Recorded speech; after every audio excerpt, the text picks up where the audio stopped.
ప్రాంతంలో పుట్టిన బిడ్డలుగా మా తండ్రులు తాతలు ముత్తాతలు సికింద్రాబాద్కు ఉన్నటువంటి చరిత్ర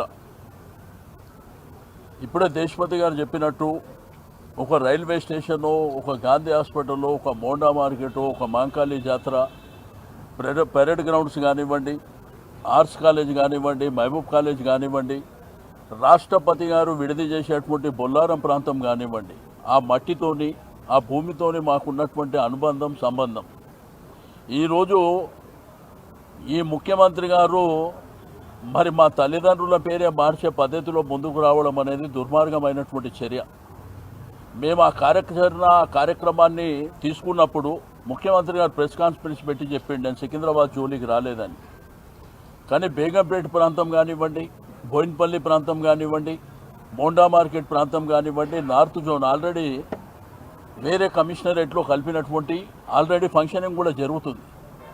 దీన్ని ఏంటంటే మా అస్తిత్వం, మా ఆత్మ గౌరవానికి సంబంధించినటువంటి ఈ యొక్క కార్యక్రమాన్ని మా ప్రజల హక్కుగా అక్కడ ఉన్నటువంటి విద్యార్థులు కావచ్చు, డాక్టర్లు కావచ్చు, అడ్వకేట్లు కావచ్చు, అన్ని మతాలు అన్ని వర్గాలు కావచ్చు, ఎప్పుడు సికింద్రాబాద్ ప్రాంతం పీస్ఫుల్గా ఉండేటువంటి ప్రాంతం. హైదరాబాద్ జంట నగరాలంటే ట్విన్ సిటీస్ అనగానే ట్యాంక్ బండ్ రైట్ సైడ్ ఏమో హైదరాబాద్, లెఫ్ట్ సైడ్ ఏమో సికింద్రాబాద్. మరి ఆ సికింద్రాబాద్ అస్తిత్వాన్ని దెబ్బకొట్టే విధంగా ఈ ప్రభుత్వం ప్రయత్నం చేయడం అనేది దుర్మార్గమైనటువంటి చర్య. మేము ఒక శాంతియుతమైనటువంటి శాంతి ర్యాలీ చేపడతామంటే నేను ఆ రోజు ఆవేశంలో కొన్ని మాటలు మాట్లాడితే నా మీద కేసులు పెట్టారు. Ameerpet police station, Begumpet police స్టేషన్లో పెట్టి నేను సరే చట్టపరంగా న్యాయపరంగా ఎదుర్కొంటాం. ఇక మీదట ముఖ్యమంత్రి మంత్రులు ఎవరైనా అటువంటి భాష మాట్లాడితే మేము కూడా వదిలిపెట్టాం. మరి న్యాయం చట్టం అనేది మాకే వర్తిస్తుందా వాళ్ళకు కూడా వర్తిస్తుందా కూడా మేము చూస్తాం. ఒకటి. రెండోది, శాంతియుతమైనటువంటి ర్యాలీ చేపడతామని మేము అక్కడ ఉన్నటువంటి వ్యాపార సంఘాలు కానివ్వండి, అమాలీ సంఘాలు కానివ్వండి, ఆటో సంఘాలు కానివ్వండి, అక్కడ ఉన్నటువంటి బస్తీ వాళ్ళు కానివ్వండి, కాలనీలు కానివ్వండి, అన్ని వర్గాలతోని మేము వారం నుంచి మరి డిస్కస్ చేసిన తర్వాత అందరి ఆమోదం మేరకు శాంతి ర్యాలీ మేము 5 రోజుల కింద పర్మిషన్ అప్లై చేసినాం. 5 రోజులకు అప్లై చేస్తే నిన్న మధ్యాహ్నం డీసీపీ గారు మరి అక్కడ ఉన్నటువంటి పోలీస్ యంత్రాంగం మా వాళ్ళని అక్కడికి పిలిపించి వాళ్లకు మరి మీరు చేసుకోండి, కార్యక్రమం చేసుకోండి, శాంతియుతంగానే ఉండాలి శాంతి ర్యాలీ అని అంటే సరే ఆ విధంగానే ప్లాన్ చేసుకున్నాక పోలీసులు కూడా రూట్ మ్యాప్ చేసుకుర్రు. మరి మీరు ప్యారడైస్ నుంచి గాంధీ స్టాచ్యూ వరకు ఎట్లెట్లా వెళ్తారు అనేటువంటిది కూడా మేము ప్లాన్ చేసుకున్నాం. తీరా రాత్రి 10:40 అందరు పండుకున్నాక రాత్రి వాట్సాప్లో మీ పర్మిషన్ని మేము క్యాన్సిల్ చేస్తున్నామని అంటే మరి పండుకున్నంత రాత్రి మీకు 5 రోజుల నుంచి మేము అప్లై చేస్తే మీరు ఒకవేళ రిజెక్షన్ చేస్తే మేము కోర్టుకు వెళ్తుంటాం.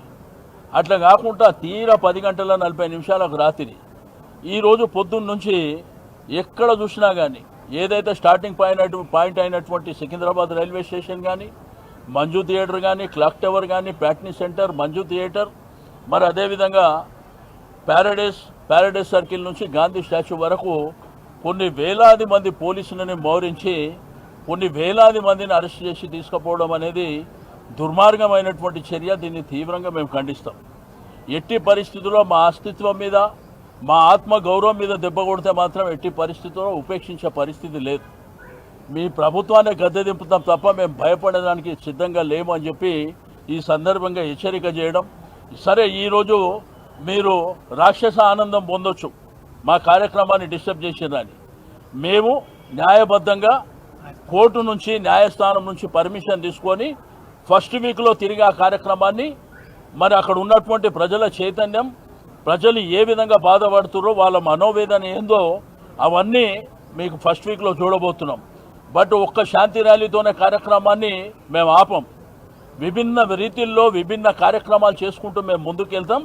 ఎట్టి పరిస్థితుల్లో మా అస్తిత్వం మీద దెబ్బ కొడితే మాత్రం మేము వదిలిపెట్టేటువంటి ప్రసక్తే లేదు. అసలు నీ ప్రభుత్వానికి ప్రజలు అవకాశం ఇచ్చింది దీనికా? ఈరోజు మల్కాజిగిరి ప్రాంతం కానీ, సైబరాబాద్ కానీ, హైదరాబాద్ కానీ, శంషాబాద్ కానీ నువ్వేమైనా డెవలప్ చేసినావా?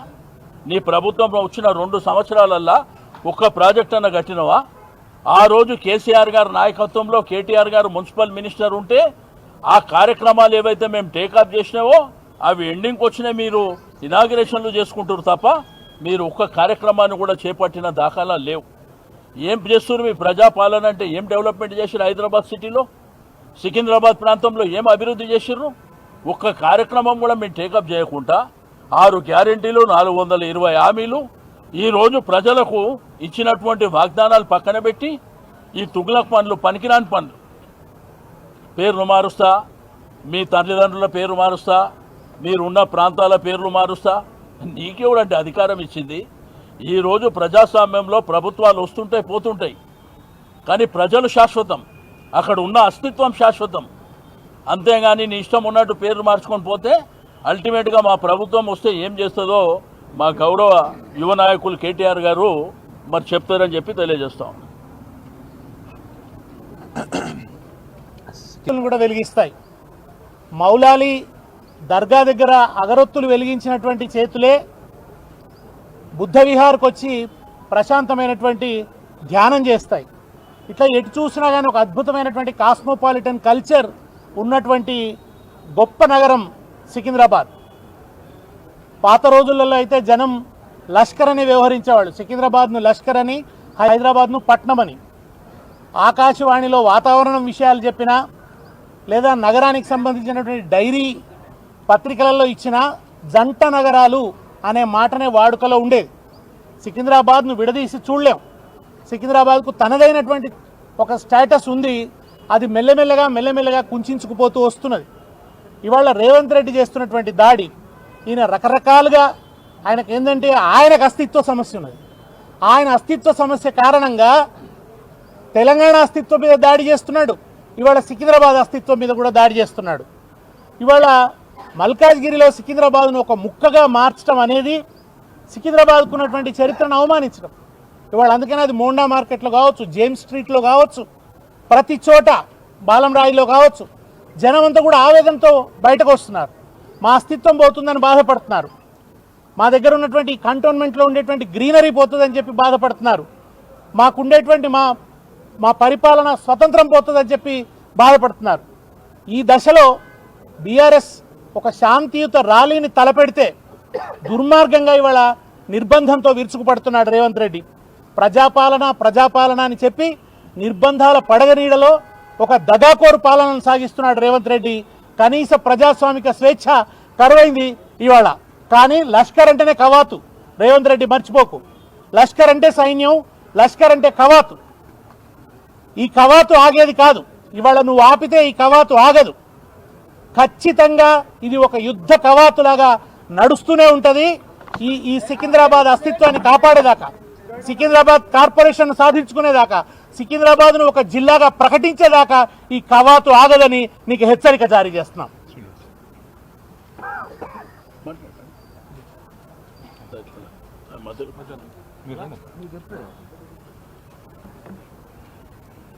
ఇప్పుడు సికింద్రాబాదు